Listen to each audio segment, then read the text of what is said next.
poet.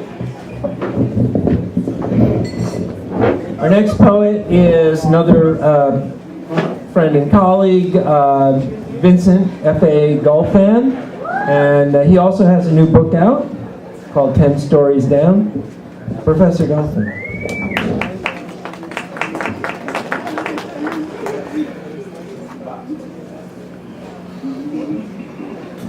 Thank you. John and I read together on Wednesday of this week, and he made me promise at the end of the reading no stories. So, just titles. A lesson on Central Avenue.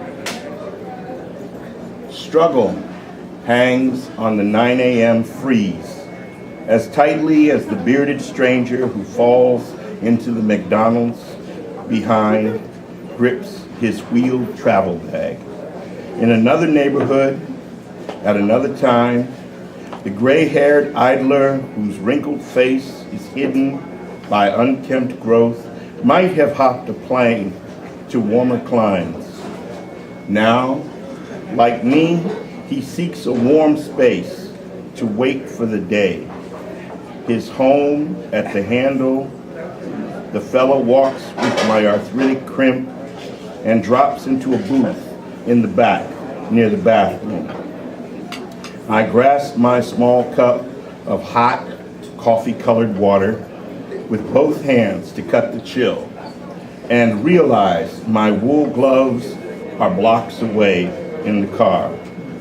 Then I notice the half-dozen men who fill the place might have walked there too. The head-bowed teenager at the high table 10 feet to the left wears blinding white kicks, flawless, while everything else he has on is black. The red-haired 20-something in a booth nearly the same distance over my left shoulder appears riveted by the pulp version of An American Tragedy. A workman in his 60s with scars on his deep brown hands nurses the same kind of warmth that sits in front of me.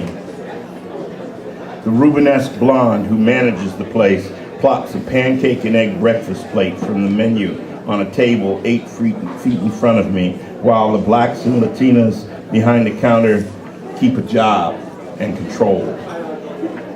We all sat and waited as our lives blossomed through another day, partners in a common fate.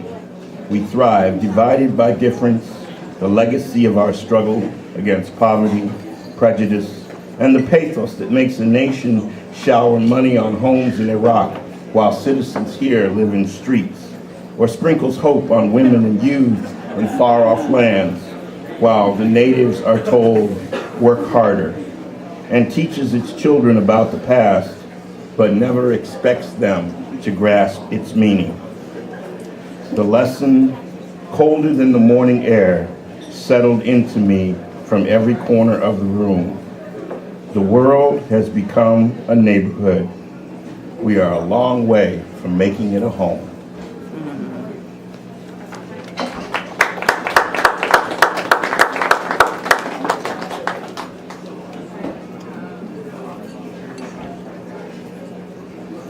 The smell of snow.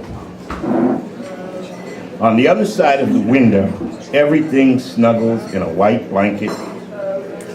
As if by some queer magic, nature might tuck in the earth like a droopy-eyed kid after a long day's run.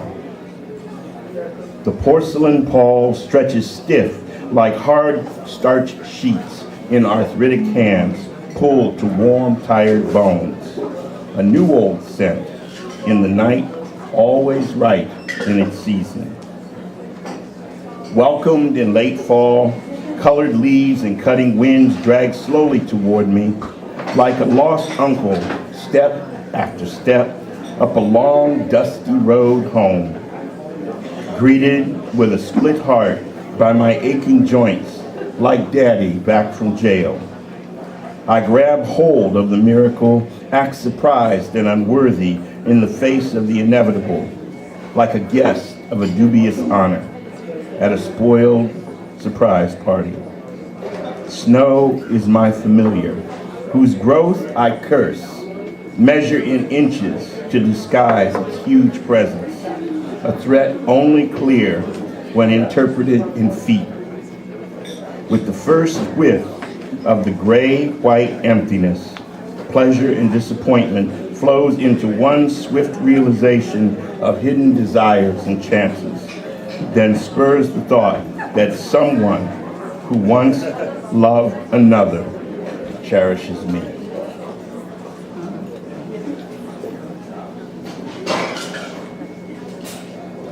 Free. Unsettled is the impulse to cling to the ways of that old place where a slave, even after freedom come, when Obama ran the nation, I was bound to a master as tightly as those ancient ones who worked fields, grinned and skinned, or stood and waited for a white man's or woman's whim. Only when in Beijing I no longer have to grin or play like I do not wear black skin can I feel the gentle, pleasant sense of ease that lights the day like three suns. Golden light, not white. Outside whiteness, every breath and movement comes to me as if it were new.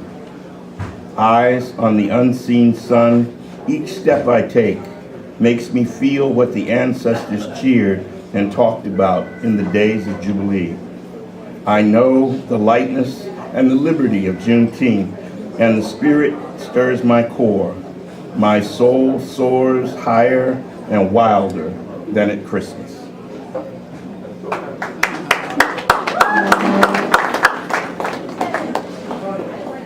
And lastly, this poem is called The Slow, Steady Flame. Red tails ruled the skies unnoted as leaders in the Great War hid them in deception's folds. But heroes are as they are, fanfare or not. So the tales of their fortitude and honor silently seared like a slow, steady flame, until at last the saga burned into the light of another day, ripped holes in the layers of lies that once cast Tuskegee pilots and crews as clods and cowards, laggards and liars, buffoons and burdens on a white man's effort to keep his world safe from his brothers. Their slow, steady flame guarded flights of bombers to targets and back. Despite the goods and opportunities they lacked unwanted, the airmen flew above insults and deaths toward requests from white crews who wanted to go home someday. When the war was won, those exploits were forgotten by the amnesia of segregation and the nation not grateful enough for truth. The red tails endured, the secret triumphed with pride, until the simple facts could no longer be denied and to rise slow and steady into the light. Thank you.